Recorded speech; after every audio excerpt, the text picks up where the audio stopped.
Baka, yan o, kumana. Takbo, takbo! Ding, Asyong, kaya bumitakip sa mata? Isan, huwag mo yung bote. Yun.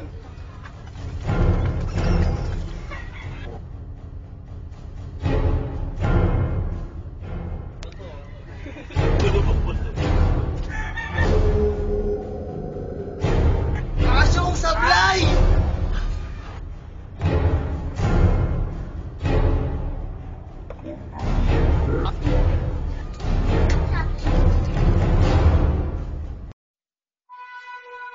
Bakit sa salamin lumapit isang mukhang adik?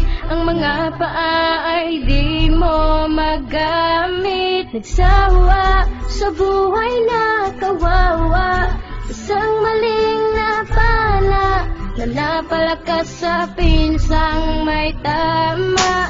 Ang hari ng lumpok, hari ng lumpok, baka matadyakan ka ng hari ng lumpok, hari ng lumpok, hari ng lumpok, baka matadyakan ka ng hari ng lumpok.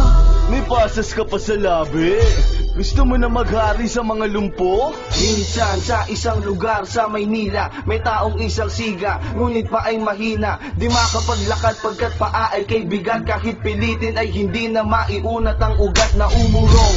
Kaya't naghihirapang pasulong at kinakailangan niya pang gumamit ng degulong. Sa kamay na panghakbang mga kalaban ay ilang. Ang lahat ng pumalag ay kanyang nilalabasan ng suklay, saklay ang gamit sa kaaway. At kahit hindi bumatak ang kanyang matay mapungay, kung sinong magyabang kanya tinatadyakan. Sa paa niyang pahalang ikay may kalalagyan, at ang kanyang alkansya ang gamit na panghambalos. Kapag merong barilan ng dugo ay umaagos. Sa kwento na pang barbero siya ay naihi sa lonta. Sabay-sabay natin kainin ang talong na torta. Bakit sa salamin lumapit isang mukhang adik? Ang mga paa ay di mo magamit. Nagsawa sa buhay na kawawa, isang maling napala na napalakas sa pinsang may tama. Ang hari ng lumpok, hari ng lumpok, baka matadyakan ka ng hari ng lumpok, hari ng lumpok, hari ng lumpok, baka matadyakan ka ng hari ng lumpok. Sino may sabi sa inyo pumasok kayo sa manukan ko?